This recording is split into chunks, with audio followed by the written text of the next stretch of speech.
Hüzeyfə gəlir Mədinəyə, xəlifə Osmanla görüşür və hadisəni xəlifəyə çatdırır ki, vəziyyət biz bildiyimiz qədər də adi bir məsələ deyil, çox ciddi bir məsələdir. Quran gələcəkdə təhrifə məruz qala bilər və bunun üstünə biz ciddi düşünməliyik, bir şey fikirləşməli, nəsə eləməliyik ki, müsəlmanlar arasında ixtilaf olmasın. Hətta Mədinənin özündə belə, Mədinə haraydı?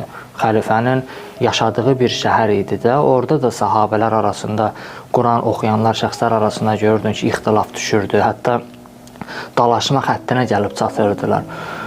Xəlifə də gördü, vəziyyət həddindən artıq ciddidir və çox ağır bir məsuliyyətli bir işdir. Sahabələri topladı, bir dənə iclas təşkil elədi Osman və dedi ki, məsələ bu cürdür, biz bir iş görməliyik, çalışmalıyıq ki, vahid bir dənə müshaf olsun və ona görə də biz nələrsə eləməliyik.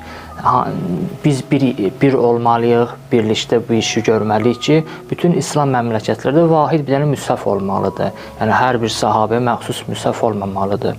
Və Osman ibn Əffan tapşırıq verdi ki, İslam məmləkətlərində bütün müshaflər göndərilsin Mədinəyə və həmin o müsəlmanların əllərindəki olan müshaflər göndərildi Mədinəyə və Osman ibn Əffan tapşırıq verdi ki, həmin o müshafləri yıxsınlar bir yerə, yandırsınlar. Bəziləri deyirlər ki, istisiyatdır.